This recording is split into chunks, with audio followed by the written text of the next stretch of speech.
दोस्तों आज हम लोग बात कर रहे हैं रिवीजन सीरीज की। और हम लोग शुरू करेंगे लिविंग वर्ड से। और एनसीईआरटी को हम लोग लाइन बाय लाइन करेंगे और कौन कौन सी लाइन बहुत इंपॉर्टेंट है। ठीक है, हम लोग इसको क्या करने वाले हैं बेटा, एनसीईआरटी को लाइन बाय लाइन शुरू करने वाले हैं। ठीक है, लाइन बाय लाइन शुरू करने वाले हैं एनसीईआरटी को।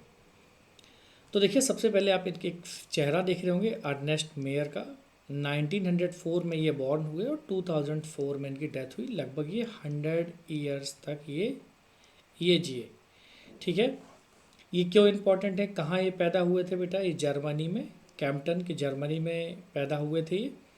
ठीक है, इनको Darwin of the 20th century कहते हैं।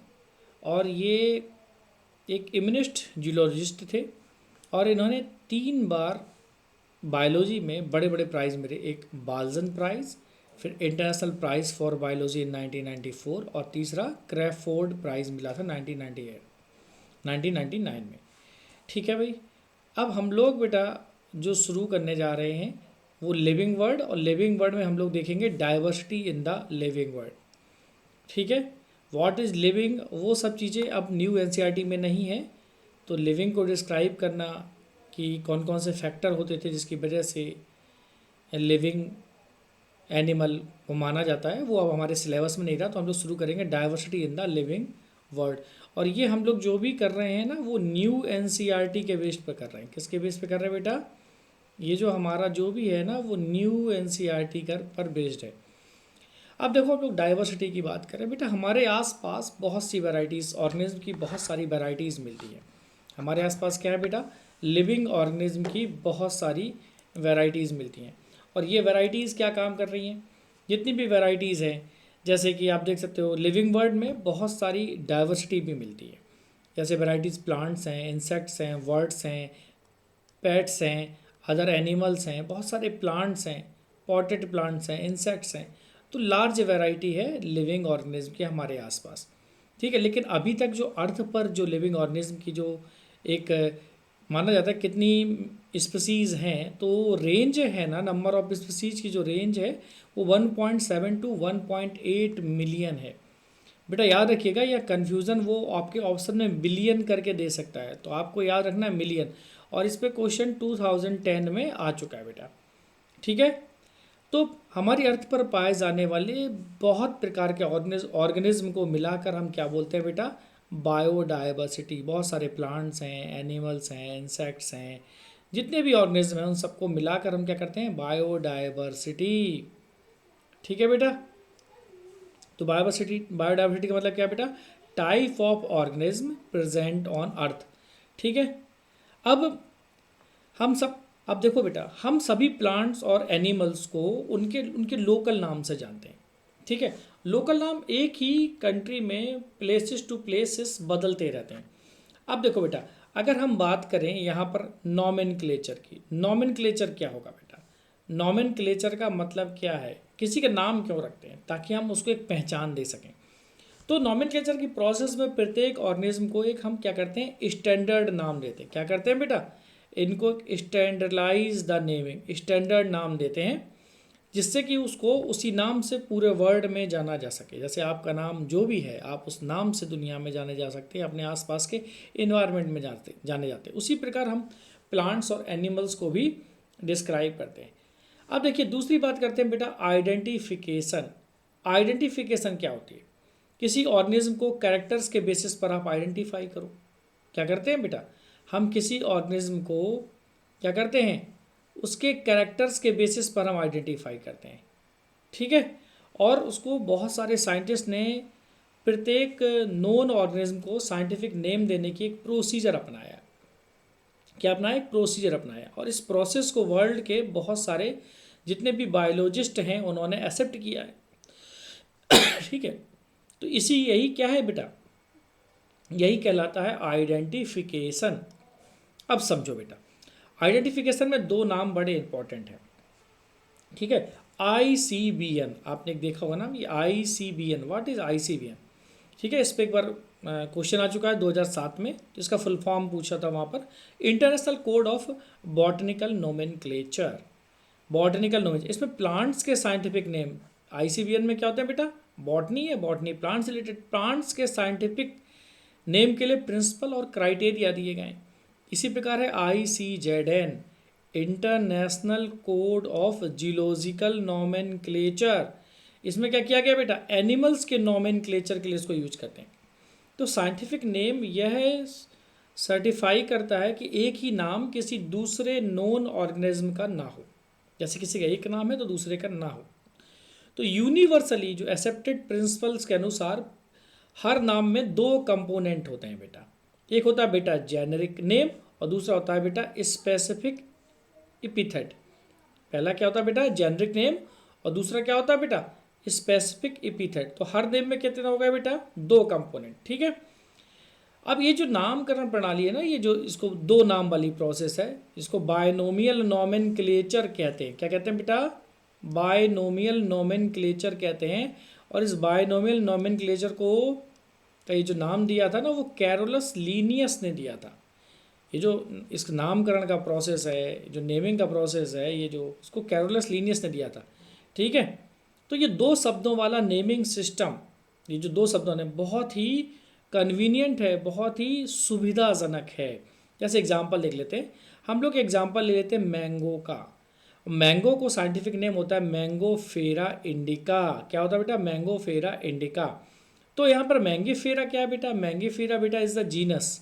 ये जो मैंगी फेरा है ना, मैंगी फेरा है ना, मैंगी फेरा किसको रिप्रेजेंट कर रहा है, मैंगी फेरा जीनस को रिप्रेजेंट कर रहा है। तो यहाँ पर जीनस क्या हो गया मैंगी फेरा में, ये जीनस हो गया मैंगी फेरा, मैंगी फेरा इज द जीनस। ठीक है, वाइल इंडिका, इंडिका क्या हो गया, एक पर्टिकुलर स्पीसीज। तो अगर पूछा जाए स्पीसीज कौन हो गई है, स्पीसीज, तो स्पीसीज क्या हो जाएगी बेटा, ये स्पीसीज हो जाएगी इंडिका। ठीक है, स्पीसीज हो जाएगी इंडिका।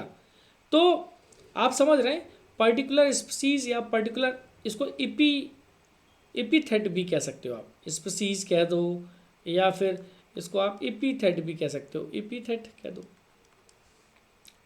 ठीक है, अब देखो बायोलॉजिकल नेम है ना, जब वो जनरली बेटा लैटिन में होते हैं और इटैलिक्स में लिखे जाते हैं। किस में लिखे जाते हैं, इटैलिक्स में लिखे जाते हैं। ठीक है, इनकी ओरिजिन चाहे कहीं भी हुई हो, इनको लैटिनाइज्ड या फिर लैटिन में है या लैटिन से ही ड्राइव किया जाता है। क्योंकि लैटिन क्या है बेटा, ये जो एक है ना, एक डेड लैंग्वेज है, तो इसकी वोकैब जनरेट नहीं होती, इसलिए इसमें एक नाम के कई सारे अर्थ नहीं निकल सकते। ठीक है, अब जो first word in a biological name represents the genus, genus को रिप्रेजेंट करता है, अभी हमने थोड़ी देर पहले बात करी, और सेकंड स्पीसीज को रिप्रेजेंट कर रहा है। ये क्वेश्चन 2019 में बेटा आ चुका है। तो एनसीईआरटी बहुत इंपॉर्टेंट, एक एक लाइन को हम लोग यहाँ समझेंगे और आपके एग्जाम में कैसे काम आएगा। और जो सेकंड कंपोनेंट है ना, वो किसको कर रहा है बेटा, स्पेसिफिक एपिथेट को रिप्रेजेंट कर रहा है। हमने यहाँ बात की थी ना, स्पीसीज मतलब एपिथेट। ठीक है बेटा, तो बायोलॉजी में नेम को जब हाथ से लिखते हैं, हाथ से लिखते हैं, तो दोनों को अलग अलग अंडरलाइन इटैलिक्स में लिखोगे। जब आप हैंड रिटन लिखोगे, तो जैसे अपन ने लिखा, तो क्या करोगे, अंडरलाइन या फिर इटैलिक्स में। तो जब आप हाथ से लिखोगे तो दोनों को अंडरलाइन करोगे, लेकिन जब प्रिंट करना होगा या इटैलिक्स में प्रिंट करना चाहिए, उनके नीचे से उसको प्रिंट कर देंगे, आप इटैलिक्स में प्रिंट कर दो। तो इटैलिक्स में लिखना हो तो जैसे देखो यहाँ पर लिखा हुआ था मैंगी फेरा इंडिका, जैसे ये लिखा हुआ है ना, मैंगी फेरा इंडिका। अब ये मैंने हाथ से लिख दिया, हाथ से लिखा है, तो इन दोनों को सेपरेटली हमें कैसे ऐसे अंडरलाइन करना होगा। ये पहला वाला क्या बताएगा बेटा, ये जीनस बताएगा, और ये क्या बताएगा बेटा, ये स्पीसीज या एपिथेट बताएगा। लेकिन अगर ये लैटिन में लिखते हैं, हम इसको लैटिन में लिखते तो, और हम इसको प्रिंटेड करते, ठीक है, तो प्रिंटेड करते तो लैटिन में होता है, लैटिनाइज्ड फॉर्म होता है। तो जीनस की शुरुआत हमेशा एक कैपिटल लेटर के साथ होती है। देखो ये मैंगी फेरा में एम है ना, ये क्या है बेटा, ये हमेशा एक, इसकी शुरुआत हमेशा एक कैपिटल लेटर से होनी चाहिए। जबकि स्पीसीज जो एपिथेट है, इसकी शुरुआत कैसे बेटा, देखो यहाँ पर आई को देख लो, ये क्या होना चाहिए, हमेशा स्पीसीज का पहला लेटर हमेशा स्मॉल से शुरू होना चाहिए। जैसे मैंगी फेरा इंडिका की बात करी, तो स्पेसिफिक एपिथेट के बाद यदि कोई बायोलॉजिकल नेम के अंत में हम हो सकता है ऑथर भी लिख सकते हो। जैसे है ना, हमने यहाँ पर बात करी ठीक है, ऐसा होना चाहिए। लेकिन अगर आप चाहें तो इसके एंड में बायोलॉजिकल नेम है, उसके एंड में आप चाहो तो ऑथर का भी नेम लिख सकते हो, जैसे मैंगीफेरा इंडिका लिन। लिन मतलब Linnaeus. It indicate that this species में first described by the Linnaeus. अगर यहाँ पर जैसे लिखा हो ना मैंगीफेरा इंडिका, जैसे अपन ने यहाँ पर लिखा हुआ है मैंगीफेरा इंडिका, और हमने साइंटिस्ट का नाम भी लिख दिया लिन। तो ये जो स्पीसीज है ना मैंगीफेरा इंडिका, ठीक है, ये जो स्पीसीज है जीनस, और ये स्पीसीज, ये जीनस हो गया, ये स्पीसीज हो गया, और ये साइंटिस्ट हो गया, ये साइंटिस्ट हो गया। तो जब इस प्रकार से कहीं लिखा मिलेगा तो आप ये समझेंगे कि ये जो स्पीसीज है वो इस साइंटिस्ट ने डिस्कवर की थी, ठीक है, इन्होंने ही इसका नाम दिया था। तो अथर का नाम शॉर्ट फॉर्म में लिखा जाता है, ठीक है, याद रहेगा। तो इस स्पीसीज को पहली बार लीनियर ने क्या किया था बेटा, डिस्क्राइब किया था, इसलिए उनका भी यहाँ पर नाम आ सकता है, ठीक है। यहाँ तक तो बेटा कोई कन्फ्यूज़न नहीं होना चाहिए। अब देखो बेटा हम लोग बात करते हैं क्लासिफिकेशन की। What is classification? देखो अब हम लोग क्लासिफिकेशन के लिए थोड़ा सा कलर चेंज कर लेते हैं, बहुत देर हो गई, रेड को हम करेंगे ग्रीन। अब देखो बेटा क्लासिफिकेशन की हम लोग बात करते हैं।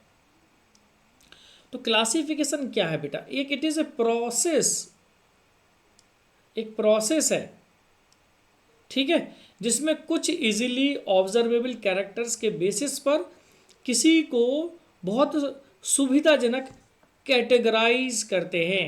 किसी को क्या करते हैं बेटा? किसी को इजीली ऑब्जर्वेबल कैरेक्टर्स के बेसिस पर हम क्या करते हैं बेटा? कन्वीनियंट कैटेगराइज, ठीक है, कैटेगराइज करते हैं बेटा। अब जैसे समझ लो हम प्लांट्स या एनिमल्स और डॉग या कैट्स या इंसेक्ट को आसानी से पहचान सकते हैं कैटेगरी के बेसिस पर। जैसे ही आप डॉग बोलें या फिर मैमल्स बोलें, है ना, जैसे मान लो अपन ने कहीं कुछ एक नाम ले लिया, जैसे मान लो अपन ने कोई डॉग बोला, कोई कैट बोला, कोई मैमल्स बोला, वीट बोला, राइस बोला, प्लांट्स बोला, एनिमल्स। प्लांट्स बोलने के बाद क्या आपके मन में ऐसा था कैट जैसा कोई बिहेवियर नहीं ना है, या कोई एनिमल्स की बात करी? तो हम जब इन चीज़ों की बात करते हैं, इसकी चर्चा करते हैं, तो आपने देखा होगा एक स्पेस हमारे अंदर एक कुछ उनसे जुड़े हुए कैरेक्टर्स आ जाते हैं। इसलिए सभी dog, cat, mammals, wheat, rice, plants, animals, ये सभी इजीली कैटेगराइज हैं, सुविधाजनक रूप से कैटेगराइज हैं, और इसका यूज़ हम ऑर्गेनिज्म की स्टडी में करते हैं, ठीक है। और इस कैटेगरी के लिए साइंटिफिक जो शब्द है ना वो टैक्सा है। इसके लिए जो साइंटिफिक वर्ड जो शब्द है वो क्या है बेटा? वो साइंटिफिक शब्द क्या है बेटा? टैक्सा है। तो the scientific term for these categories is taxa. क्या है बेटा? टैक्सा है। इसी प्रकार एनिमल्स ले लो, मैमल्स ले लो, डॉग्स ले लो, ये सभी टैक्सा है। आप कुछ भी ले लो, ठीक है, ये जैसे similarly animal, mammals, dogs are all taxa, ठीक है बेटा, याद रहेगा। इसी प्रकार जैसे डॉग एक मैमल है ना, मैमल एनिमल है, इसलिए एनिमल्स, मैमल्स और डॉग ये देखा जाए तो अलग अलग लेवल पर टैक्सा को रिप्रेजेंट्स करने का काम कर रहे हैं। क्या कर रहे हैं बेटा? टैक्सा को रिप्रेजेंट करते हैं। तो टैक्सोनॉमी क्या हो जाएगी? तो व्हाट इज द टैक्सोनॉमी? तो एक वर्ड आता है हमारे पास वोकैब में, टैक्सोनॉमी, ठीक है। तो अब टैक्सोनॉमी क्या होती है बेटा? कैरेक्टर्स के बेसिस पर हम सभी लिविंग ऑर्गेनिज्म को क्या करेंगे बेटा? को क्या करेंगे? डिफरेंट टैक्सा में क्लासीफाई करने के प्रोसेस को टैक्सोनॉमी कहते हैं, ठीक है। तो all living organism can be classified into different taxa, और ये प्रोसेस क्या कहलाएगी? टैक्सोनॉमी। बात सुनिए, कैरेक्टर्स के बेसिस पर हम सभी लिविंग ऑर्गेनिज्म को बच्चों डिफरेंट टैक्सा में क्लासीफाई करने के प्रोसेस को टैक्सोनॉमी कहेंगे। क्या कहेंगे? टैक्सोनॉमी। इसलिए कैरेक्टराइजेशन हो, आइडेंटिफिकेशन हो या फिर क्लासिफिकेशन हो, ये ऐसे प्रोसेस हैं जो टैक्सोनॉमी के बेस हैं। क्या है बेटा? ये सभी टैक्सोनॉमी के लिए बेस क्रिएट करते हैं। क्या करते हैं? इनके लिए बेस क्रिएट करते हैं, ठीक है।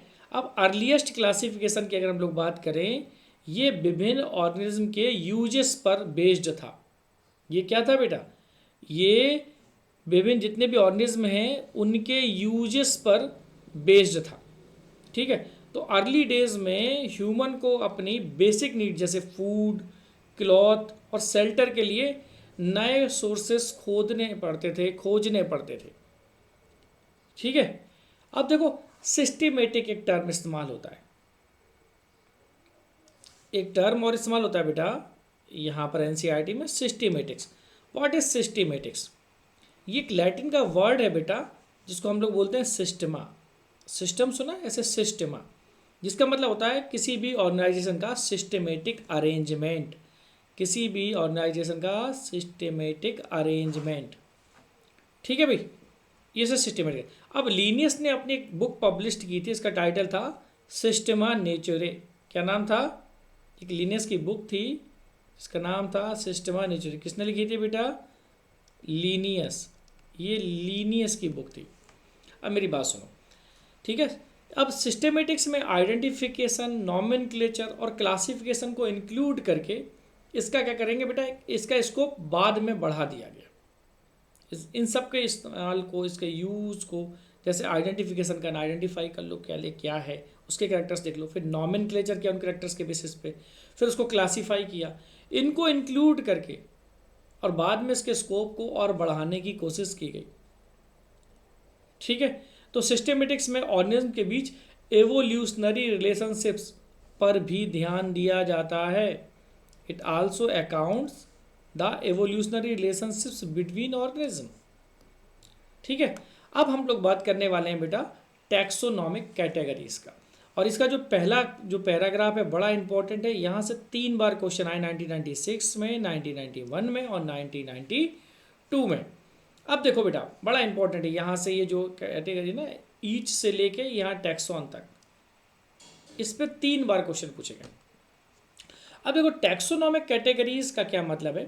क्लासिफिकेशन एक सिंगल स्टेप प्रोसेस नहीं है, बल्कि इसमें स्टेप्स की हायरार्की होती है ना। तो क्लासिफिकेशन में क्या है बेटा, हायरार्की ऑफ स्टेप्स है पहली चीज़।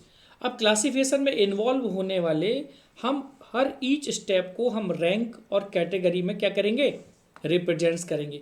तो सबसे पहले हम क्या कर रहे हैं बेटा, हम हायरार्की की बात कर रहे हैं। क्या बात कर रहे हैं कि वहाँ पर एक हायरार्की होती है। ठीक है।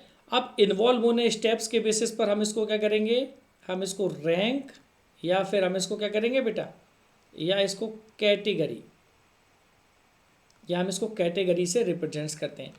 अब कैटेगरी ऑल टैक्सोनॉमिक अरेंजमेंट का पार्ट है कैटेगरी। ठीक है। इसके बाद हम क्या करेंगे, कैटेगरी क्या करेगी, इन सबको रैंक और कैटेगरी बना ली। अब ये क्या कर रहा था बेटा, हमने बोला ये टैक्सोनॉमिक अरेंजमेंट का पार्ट है, इसलिए से हम इसे टैक्सोनॉमिक कैटेगरी कहेंगे। क्या कहेंगे, ये हो जाएगा बेटा यहाँ पर टैक्सोनॉमिक, ये टैक्सोनॉमिक कैटेगरी हो जाएगा। और सभी कैटेगरीज एक साथ मिलकर क्या बनाएंगी, टैक्सोनॉमिक हायरार्की क्या बनाएगी, और ये सभी मिलकर क्या बनाने वाली है बेटा, टैक्सोनॉमिक हायरार्की बनाएगी। ठीक है। तो ईच कैटेगरी क्लासिफिकेशन की यूनिट को रिप्रेजेंट्स करती है। तो जितनी भी कैटेगरी, हर कैटेगरी है ना, जो ईच कैटेगरी है, हर कैटेगरी, ये कैटेगरी क्या कर रही है बेटा, ये क्लासिफिकेशन की unit, represents the unit of classification. ठीक है, उसको रिप्रेजेंट्स करने का काम करती है। और वास्तव में यह एक रैंक को रिप्रेजेंट्स करती है, जिसे हम मोस्टली टैक्सॉन कहते हैं। क्या कहते हैं, यही हम क्या कहते हैं बेटा, यही टैक्सॉन कहलाता है। This is the taxon. ये इंपॉर्टेंट, ये बड़ी इंपॉर्टेंट है। Each category referred to as a unit of classification, it represents a rank, it is commonly termed as taxon. तो ये 3 बार क्वेश्चन आया बेटा इससे, इसलिए इसको आप थोड़ा सा कहीं कॉपी वगैरह में नोट कर लें। टैक्सोनॉमिक कैटेगरी और हायरार्की को एक एग्जाम्पल द्वारा भी आप डिस्क्राइब कर सकते हो। इन्होंने जो एग्जाम्पल दिया उसी के बेसिस पर समझो कि मान लो इंसेक्ट है कोई। ठीक है, क्या कर रहे हैं बेटा, इंसेक्ट है। एक इंसेक्ट एक ऑर्गेनिज्म के ग्रुप को रिप्रेजेंट्स करता है। क्या कर रहा है बेटा, इंसेक्ट क्या कर रहा, इंसेक्ट एक ऑर्गेनिज्म के ग्रुप को रिप्रेजेंट्स करने का काम कर रहा है, जिसमें कॉमन फैक्टर जैसे 3 पेयर जॉइंटेड लेग हैं। कोई इंसेक्ट है तो उसमें 3 पेयर तो लेग होते ही हैं। इसका मतलब इंसेक्ट को पहचानने योग्य एक कॉन्क्रीट ऑब्जेक्ट क्या है, 3 पेयर ऑफ लेग्स, जिसे क्लासीफाई आप कर सकते हो और इसलिए इसमें एक रैंक या कैटेगरी का दर्जा दिया गया। ठीक है, तो ऐसे रैंक और कैटेगरी क्रिएट की जाती है। अब ग्रुप कैटेगरी को रिप्रेजेंट करता है और कैटेगरी को आगे रैंक में डिनोट करता है। क्या करता है, ग्रुप कैटेगरी को रिप्रेजेंट करता है और कैटेगरी फर्दर क्या करता है, और कैटेगरी को आगे रैंक में डिनोट करता है। ठीक है भाई, और वास्तव में रैंक और टैक्सन क्लासिफिकेशन की यूनिट को रिप्रेजेंट करते हैं और ईच रैंक और टैक्सॉन क्या करते हैं, एक क्लासिफिकेशन की यूनिट को रिप्रेजेंट करते हैं। और ये टैक्सोनॉमिक ग्रुप कैटेगरीज है ना, ये क्लियरली बायोलॉजिकल एंटिटीज़ हैं, मतलब जैविक तत्व कह सकते हो। बायोलॉजिकल एंटिटीज़ मतलब इसको हिंदी वाले बच्चे याद कर सकते हैं, ये एक जैविक तत्व हैं। ठीक है, एक क्या है बेटा, ये जैविक तत्व है, ना केवल मार्फोलॉजिकल ये ग्रुप हैं। ठीक है, तो बड़ी इंपॉर्टेंट नाम है ये, जितने भी ग्रुप वगैरह हैं तो ये आपके लिए इम्पॉर्टेंट हो सकता है कमिंग ईयर में एग्ज़ाम के लिए। ठीक है, याद रहेगा। तो फाइलम की जगह हम लोग प्लांट्स के लिए डिवीज़न को रिप्रेजेंट करेंगे। जैसे सब जगह देखो प्लांट, जैसे किंगडम, ठीक है, फाइलम, ठीक है, फाइलम एनिमल में, डिवीज़न प्लांट्स में,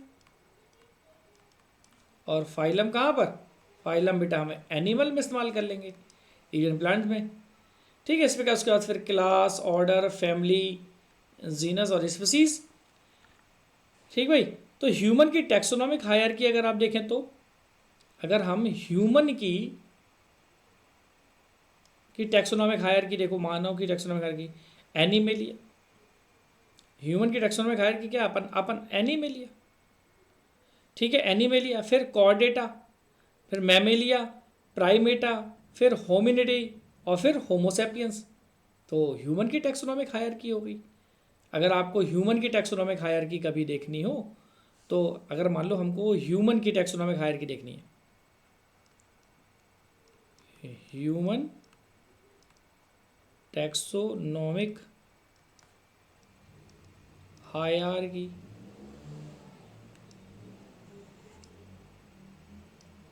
अब अगर हमें ह्यूमन की देखनी है तो हम क्या करेंगे भाई, समझो,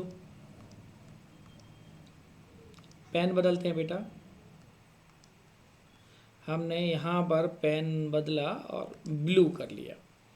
ठीक है, अब देखो एनिमेलिया लिया।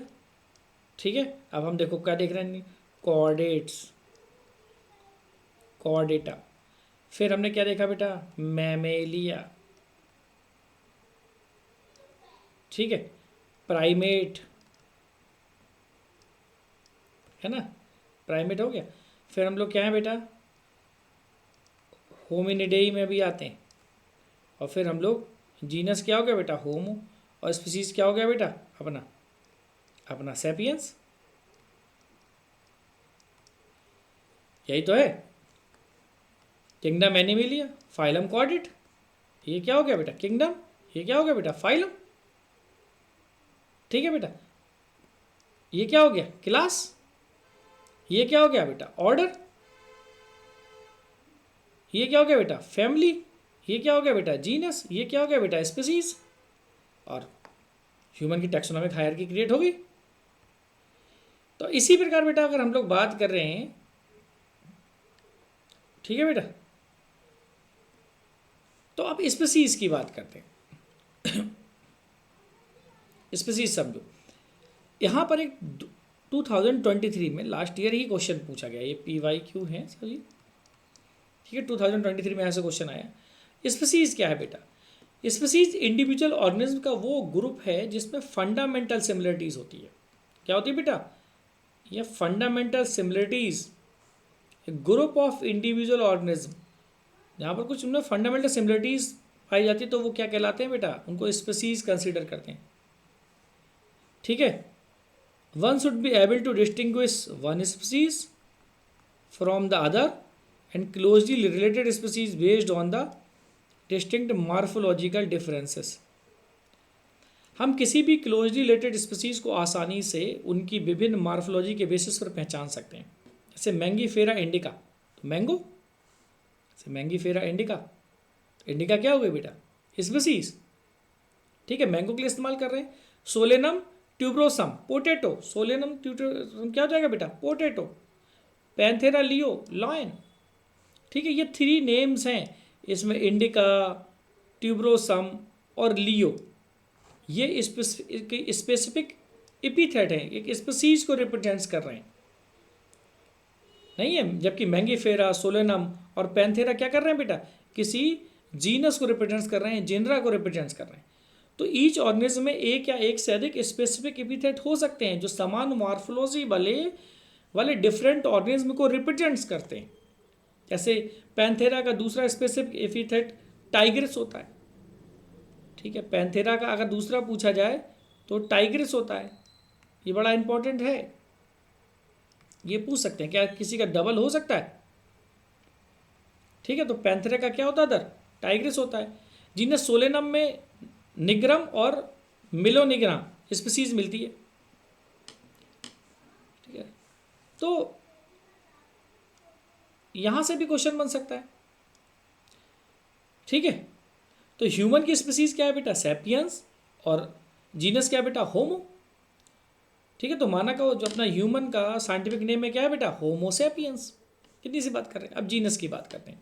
जीनस क्या बेटा, जीनस एक रिलेटेड स्पीसीज के ग्रुप को हम जीनस कहते हैं। जब स्पीसीज जो एक दूसरे से आपस रिलेटेड होती है, ठीक है, तो उसका ग्रुप क्या कहलाएगा, ग्रुप ऑफ रिलेटेड स्पीसीज, ठीक है, जिसमें मोर कैरेक्टर्स इन कॉमन, ठीक है, जिसमें स्पीसीज के कैरेक्टर अन्य जेनरा में स्पीसीज की तुलना में समान होते हैं, कॉमन होते हैं। क्लोजली रिलेटेड स्पीसीज के ग्रुप को हम क्या कहेंगे बेटा, जेनरा कहेंगे। जैसे पोटैटो और ब्रिंजल दो डिफरेंट स्पीसीज है, लेकिन दोनों का जेनरा क्या है बेटा, सोलेनम, है ना। तो पोटैटो और ये आपको याद रखना है। जैसे एग्जाम्पल याद रखिएगा, पोटैटो और ब्रिंजल दो डिफरेंट स्पीसीज हैं, लेकिन दोनों ही जीनस सोलेनम को बिलोंग करती हैं, ठीक है। उसी प्रकार देखो, lion Panthera leo, leopard Panthera pardus और टाइगर पैंथेरा टाइगस, ठीक है, इसमें बहुत सारे सेवरल फीचर्स सेम है, ठीक है। तो all species of the genus, genus इन सब का क्या है बेटा, पैंथेरा, ठीक है, ये पैंथेरा है। तो पैंथेरा जीनस फेलिस जीनस से अलग होती है, जिसमें कैट आती है,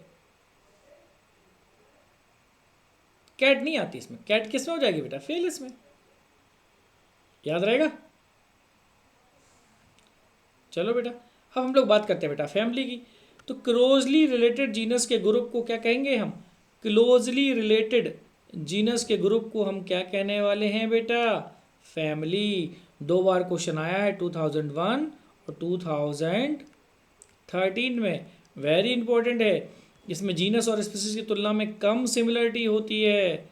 इसमें क्या होती है बेटा, less number of similarities as compare to genus and species, ठीक है ना। और प्लांट्स के वेजिटेटिव और रिप्रोडक्टिव फीचर्स के बेसिस पर फैमिली को कैरेक्टराइज किया जाता है। फैमिली को कैरेक्टराइज किसके बेसिस पर होगा बेटा, वेजिटेटिव और रिप्रोडक्टिव फीचर्स के बेसिस पर अब क्या करेंगे, कैरेक्टराइज करेंगे। तो प्लांट्स में डिफरेंट जेनरा है, जैसे सोलेनम, पिट्यूनिया या दात्यूरा, इनको फैमिली सोलेंसी में रखा गया है। इन सभी को कहाँ रखा गया है, Petunia, Datura, Solanum are placed in the family Solanaceae. Example देखो, एनिमल्स में देखते हैं, genus Panthera comprising lion, tiger और लीपर्ड, ठीक है। एनिमल देखो, जीनस पैंथेरा, इसमें लायन, टाइगर और लीपर्ड आते हैं। इनको जीनस फेलिस के साथ फैमिली फेलिडे में रखा गया है, ठीक है। फेलिस किसका है बेटा, कैट। तो कैट की फैमिली और लायन, टाइगर, लिपर्ड की फैमिली सेम है, कहते नहीं है। शेर की मौसी कौन है बेटा, फेलिस, मतलब कैट है, ठीक है। तो इसको फेलिडे में रखा गया, तो फैमिली सेम है। ऊपर देखो अपन ने क्या पढ़ा था, जीनस सेम नहीं है, कैट का जीनस अलग है, ठीक है। जबकि लायन का या पैंथर का या लिपर्ड का इनका जीनस क्या था बेटा, सेम था, पैंथेरा, लेकिन स्पीसीज अलग थी, याद रहेगा। तो फेलिस की स्पीसीज अलग थी उनका जीना सेम था। अब हम लोग फैमिली की बात कर रहे हैं, बताओ याद रहेगा? ठीक है, यदि आप कैट और डॉग के कैरेक्टर्स को देखें, दोनों में कुछ सिमिलरिटीज है, कुछ डिससिमिलरिटीज। कैट को फैमिली, किस फैमिली में रखेंगे? Felidae and Canidae. तो कैट को किसमें रख रहा हो बेटा? कैट को बेटा फेलिडे और डॉग को कैनिडे में। कैनिडे में किसको रखोगे बेटा आप डॉग को रखोगे और फेलिडे में आप बेटा कैट को रखोगे। बस इतनी सी बात समझनी है। ठीक है, यहाँ तक कोई डाउट बताओ? यहाँ तक कोई भी डाउट बेटा अपन को नहीं आना चाहिए। अब देखो बेटा, अपन ऑर्डर की बात करते हैं। किसकी बात करते हैं अब अपन बात करेंगे ऑर्डर की। और ऑर्डर क्या है बेटा? एक बहुत इम्पॉर्टेंट चीज़ है हमारे बायोलॉजी में। आपको ऑर्डर को समझना है तो मतलब बहुत मेहनत का काम करना है। अब देखो बेटा, अपन ने देखा है ऑर्डर के बारे में, you have seen earlier that categorise like genus, species and families are based on a number of similar character. ठीक है, लेकिन ऑर्डर देखेंगे और अन हायर कैटेगरी की पहचान एग्रीगेट कैरेक्टर्स के बेसिस पर होती है। तो यहाँ पर क्या आएंगे बेटा? एग्रीगेट कैरेक्टर्स आएंगे। अब ऑर्डर में नहीं करेंगे, हमने वहाँ पर पहले क्या देख रहे थे? ऊपर वो सब चीज़ें। लेकिन ऑर्डर और जितने भी अदर हायर टैक्सोनॉमिक कैटेगरीज अब अपन आइडेंटिफाई करेंगे तो उसका बेस्ड होगा एग्रीगेट्स ऑफ कैरेक्टर्स। मतलब एग्रीगेट्स मतलब समूह, कैरेक्टर्स का समूहन कहते हैं, के आधार पर करते हैं। मतलब कुछ सिमिलर कैरेक्टर्स वाली फैमिलीज के ग्रुप को ऑर्डर कह दो। कुछ सिमिलर कैरेक्टर्स वाली फैमिलीज के ग्रुप को अपन क्या कह देंगे? ऑर्डर कह सकते हैं। तो order being a higher category क्या हो जाएगी बेटा? एक हायर कैटेगरी हो जाएगी। जैसे देखो, कॉन्वोल्यूसी और सोलेनेसी को मेनली फ्लोरल कैरेक्टर्स के बेसिस पर ऑर्डर पॉलीमिनेल्स में रखा गया है। किस में रखा गया बेटा? ऑर्डर पॉलीमिनेल्स में रखा गया है। ठीक है, किसके बेसिस पर? Mainly based on the floral character. The animal order की बात करें, Carnivora include families like Felidae and Canidae. और ऐसे ऑर्डर कार्निवोरा की बात करें तो उसमें फैमिली फेलिडे और कैनिडे को रखा गया है। अब देखो क्लास की बात करें, क्लोजली रिलेटेड ऑर्डर्स के ग्रुप को हम क्या कहेंगे? क्लास। क्लोजली रिलेटेड ऑर्डर्स के ग्रुप को क्या कहेंगे बेटा? हम क्लास कहेंगे। जैसे मैमल्स, ठीक है, मैमेलिया। मैमेलिया क्लास में ऑर्डर क्या हो जाएगा बेटा? कार्निवोरा नहीं हो जाएगा? जैसे मैमेलिया का अगर हम लोग बात करें तो मैमेलिया क्लास में ऑर्डर क्या हो जाएगा बेटा? कार्निवोरा। और ऑर्डर प्राइमेट्स, ठीक है, और ऑर्डर बेटा क्या है बेटा? देखो एग्जांपल देखो, order Primata comprising monkey, gorilla, Gibbon is placed in class Mammalia along with the other carnivora। और दूसरे कार्निवोरा भी इसमें रखे गए, animals like tiger, cat and dog. ठीक है, तो यही है, याद रखना आपको बेटा। तो क्या कहोगे आप? क्लोजली रिलेटेड ग्रुप ऑर्डर के ग्रुप को हम क्लास कहेंगे। जैसे मैमेलिया क्लास में ऑर्डर कार्निवोरा और ऑर्डर प्राइमेट्स भी रखे जाते हैं। ऑर्डर प्राइमेटा में मंकी, गोरिल्ला और गिब्बन को रखा गया है और ऑर्डर कार्निवोरा में टाइगर, कैट और डॉग आते हैं। क्लास मैमेलिया में और भी कई ऑर्डर आएंगे। ठीक है, फिलहाल तो अब हम लोग बात करते हैं बेटा फाइलम की। फाइलम और ऊंची हायर की हो गई। ठीक है, classes comprising animal like fishes, amphibians, reptiles, birds along with mammals consist the next higher category called phylum. Classes जिसमें एनिमल जैसे fishes, amphibians, reptiles, aves, mammals आते हैं, ठीक है, इनको नेक्स्ट हायर कैटेगरी फाइलम में रखा गया है। तो यहाँ पर आपको फाइलम ध्यान रखना है। और किंगडम सबसे ऊपर हो गया। तो हायरार्की के बेसिस पर देख लें आप, सबसे ज़्यादा पूछा जाएगा कि सबसे ज़्यादा इस जो वैरायटी है वो किस में मिलेगी? किंगडम में। ऊपर से नीचे जाने पर वैरायटी कम होती जाएगी, नीचे से ऊपर आने पर वैरायटीज़ बढ़ती जाएगी। ठीक है, याद आएगा? तो यहाँ से भी देखो, यहाँ से भी क्वेश्चन पूछा गया है इस हायरार्की से। यहाँ से भी 2022 में एक क्वेश्चन आया हुआ था। तो इस प्रकार से आपका ये टॉपिक कंप्लीट हो जाता है। तो किंगडम की हम लोग बात कर रहे हैं, टैक्सोनॉमिक हायरार्की में हायर कैटेगरी है ये बेटा। क्या है बेटा? ये हाईएस्ट कैटेगरी है, इसको हम लोग क्या कहेंगे? किंगडम कह देंगे। चलिए अब हम लोग क्या करेंगे, इस टॉपिक के जितने आए हुए क्वेश्चन हैं उनको देखते हैं। ठीक है,